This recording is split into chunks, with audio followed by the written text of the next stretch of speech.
Good morning, everybody. Welcome to Monday morning. As always, you're hanging out with me, Myles, on another beautiful Monday. Before we get into our guest, a few just reminders about what we have in store for you today. First, I'd be remiss if I didn't do a little self-promotion. Make sure you tune in every Monday, 7:30 a.m. We are live on LinkedIn, Facebook, and YouTube. And if you're not sick of me after that, head on over to milesbiggs.com. You can check out my TEDx talk and my book while you're over there. That'd be awesome. So when I started the show, you guys asked for a couple of very specific things, mainly good news. You wanted stories about people doing good news, about companies doing good news. And so we aim to help you kick off your week every single week with that positivity. So we got plenty of that in store for you. I'm going to tell a horrible dad joke to my guest because I'm a glutton for punishment. We have weekly resources and a weekly challenge to help you go forth and crush the week ahead of you. It's a short week, work week at least, because we have Thanksgiving this week. So only 3 days stand between us and some turkey. Now, how's that for good news? So without further ado, we're going to bring our guest in. And here she is. Everybody meet Jen. Jen, thanks for waking up super early to be a part of the show. Good morning. Yeah, I'm still drinking my coffee. So Hey, me too. Cheers to that. Very happy to be here. Thank you so much. Yeah, you're welcome. So let's get ready to laugh or cringe with my joke for you. Okay, we'll wake you up, we'll wake the audience up, and I figure if I can make a fool of myself, it makes everybody else at ease when they are watching or participating. So in the I won't spoil it by telling you why I chose this joke. I'll just tell you the joke. If April showers bring Mayflowers, what do Mayflowers bring? I don't know. Pilgrims. Get it? The Mayflower, pilgrims, Thanksgiving. Timeliness on that joke. Wow. I know. Yeah, it said cringe. You might cringe. I think I was the cringers. Well, let's get into the good news, shall we? And then we'll get into you and what you're doing and your good news. So I'm going to share my screen. And in the spirit of the holidays, I want to do, talk about gifts that give back. So this is the week of Thanksgiving, and we've got Black Friday on Friday, even though Black Friday deals have been around for 2 weeks at this point. I thought it'd be cool to check out places where you can shop and not just spend money, but also do some good. So shout out to Oprah, of course, for bringing us the good news. This is on the Oprah Magazine website, and it's a whole list of gifts they give back, so you can feel good about swiping your credit card, as it says. So I'll roll through some of these, and then I'll post the link after the show's done. But we've got a hand-blown glass pitcher right off the bat, right, that it helps provide vaccines for kids. So this is a cool way to buy things you would probably normally buy, like a little garden, but you provide access to safe water. And so if you're looking for a gift that you can ship in the mail, but then also feel a little bit better about spending those dollars, you can check out this site from Oprah. They got some cool stuff in here. What do you think, Jen? I think that's anything on here look good to you? I already did all of my holiday shopping, but I'm gonna check this out maybe for my mom's birthday.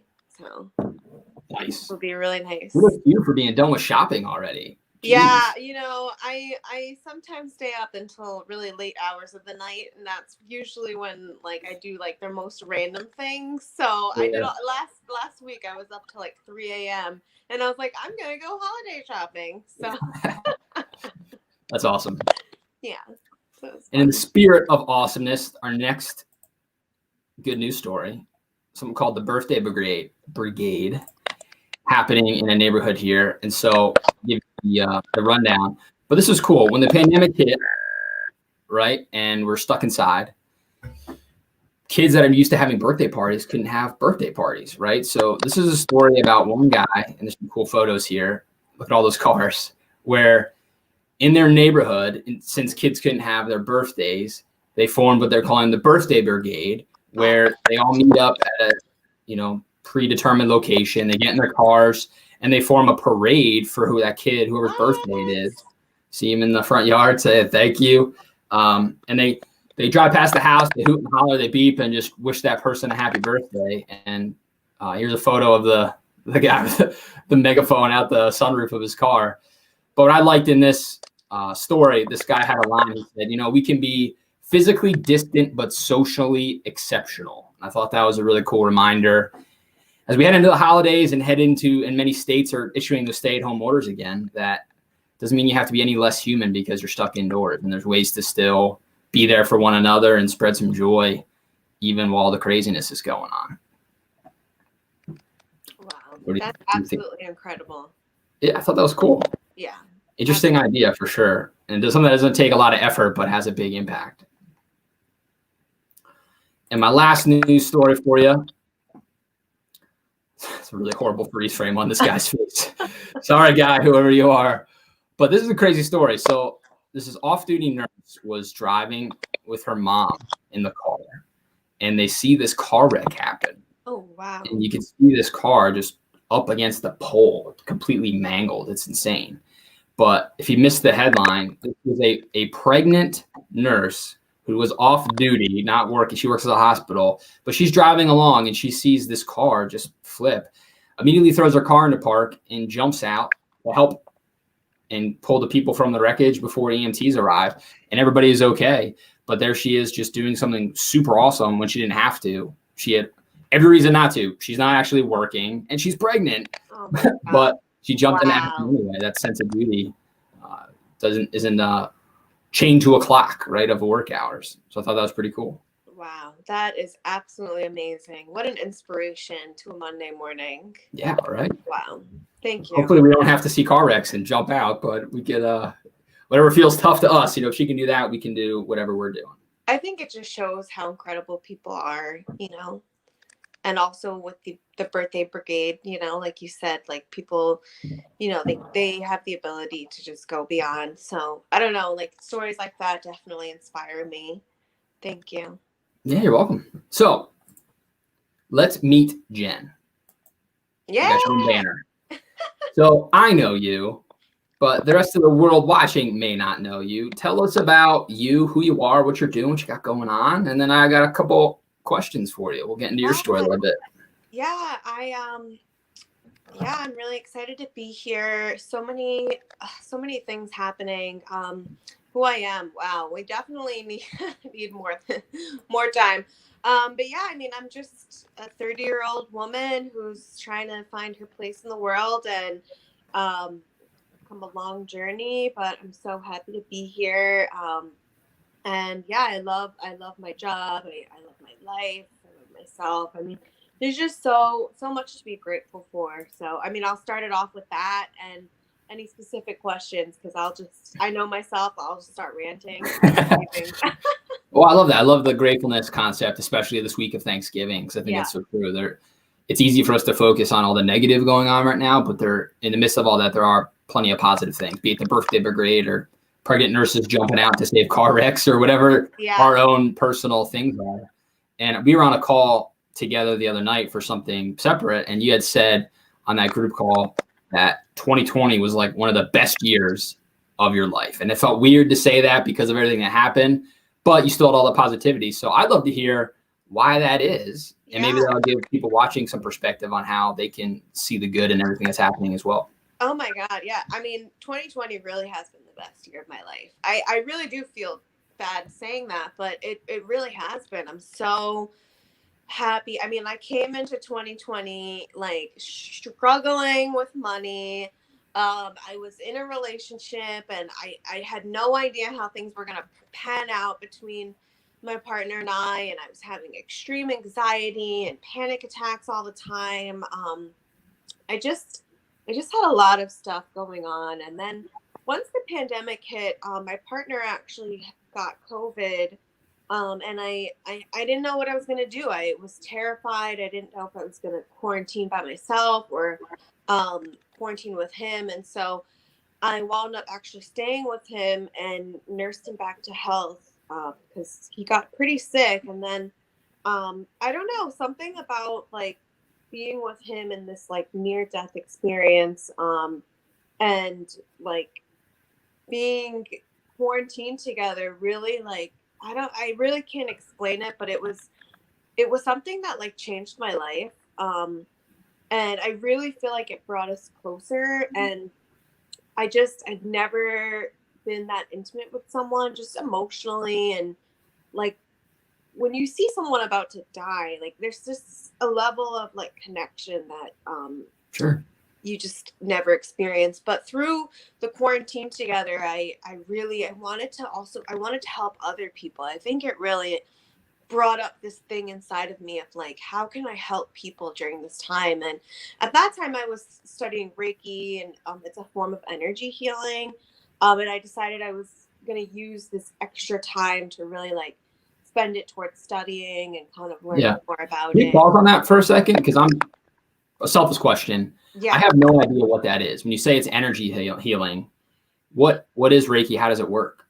Yeah, it's universal life force energy, and energy is in everything all around us. But Reiki is really becoming attuned to the energy and really like I guess learning about like different symbols and stuff that help to um harness the energy. So when you learn Reiki, you learn about you become basically a vessel for the energy. It's and you basically become attuned to it. So it's really a form, like it's a lifestyle change. Like um you basically agree to, not be angry, not worry, be grateful, give respect to all living things. And it's just, like also honor other people in your life and do your work honestly. It's really a way of life. And you also you just have this like high vibrational energy that kind of flows through you all the time. It's like really committing to vibrate at the highest frequency. And then as you go through each level, you learn about like the different symbols, and then you're able to kind of once you reach the second degree level of Reiki, you're able to direct the energy to help other people who might not be maybe in that same high vibrational frequency. You're able to direct the energy to them. And so I started learning Reiki, and then during still with the quarantine, I started taking on private clients. And with Reiki, you're able to send distant energy. So I was able to start healing people from a distance through Zoom and stuff like that. And I mean, it's just been absolutely incredible. I started taking on clients in May, and I mean, I really feel like this is like my passion, this is my purpose. People have told me that like they've come to me with like really severe like things, and they're like, I need help. And then I work with them, and they they're like shocked by how much of a difference it's made in their life, how their anxiety has gone down. I mean, it helps to heal on a physical, emotional, and energetic level. And I've also healed a lot. Like I said, I came in with like severe panic attacks into 2020, anxiety. I don't get anxiety attacks at all anymore. And I really feel like learning Reiki and being kind of a vessel for healing has really helped heal me in the process. And it's been a remarkable year. I mean, I feel like all of my relationships, not just my romantic relationship, but all of my relationships are more authentic because I've been able to really show up for people in ways that, you know, even if I can't go in person, like me and my friends, we do Zoom calls. We have a group chat. We've all checked in with each other. So I just feel like also with my family, right in the like thick of it all, we were like doing weekly calls. I had like Mother's Day on Zoom with my mom. So I really feel like my relationships are so much stronger. um and I feel so just grateful for everything. And yeah, I'm moving in with my partner in like 6 weeks, so that's really exciting That to is exciting. hear. I'm like incredibly happy just because I mean, I've been through a lot of really abusive relationships, really toxic relationships, and I came to a place in my life where I wanted a loving, healthy, emotionally available relationship, and I really had to learn how to love myself first. I went through a period where I had to like deconstruct all like childhood beliefs. I had to like heal some really deep wounds, and like am able emotionally to be present in my relationship. And I mean, it's a huge accomplishment to me to be in a loving, emotionally available, healthy relationship. And of course we don't agree on everything, but we communicate. And to me, this is like an amazing thing. You would have asked me 5 years ago, I would have never thought that something like this was possible. So I mean, it's huge for me. That's awesome. Yeah, it sounds like healing others has helped you heal yourself, like you said. Yeah. Right? And it sounds like I just put this up, that quote from that article, the birthday brigade guy, right? This is an example of how you were physically distant, but have been socially exceptional with reaching out to people over Zoom and things like that. I love that idea. It's another example of it. Thank you. Yeah, and that's the thing about it. I mean, there's so many people need healing. And I think that's like, once I started doing Reiki and I realized that I could help people, I started really doing it donation based. So it wasn't even about like making money for me. It was like making healing accessible, and so people would reach out 5, 10, 20, whatever they had. I wanted to show up for people because I know that a lot of people have lost their job. I know a lot of people just don't have access. So it was really just about like, how can I support people with this, some extra time that I had? Because I wasn't like getting on the train every day for an hour, going to work and getting on the train back for an hour. So I had a lot of extra travel time and things like that. Yeah. So we're headed into 2021. It's getting to be like New Year's resolution season. Can't hear you. Can't hear me. Can you hear me now? No. Oh, that's not good. Okay. I'm wondering if everybody else can hear me. There you go. Can you hear me? Okay, cool. I was saying we're headed into 2021. It's like New Year's resolution season. So what's your plan to keep this momentum going forward, this positivity moving forward into the new year? Yeah, I'm in the process of moving, and a part of me is so attached to everything that I have. And it's a really huge spiritual growth for me to discard a lot of things. I'm like going into 2021 with like basically like the bare minimum, and like there's something about that that's also really freeing, to like let go of all of these things that I thought that I was attached to. So that's number one, just like realizing like what's really important. Coming in with that concept of like, like, are these like 500 books really important? Like, or is it the like meaning inside of them that maybe I can carry with me?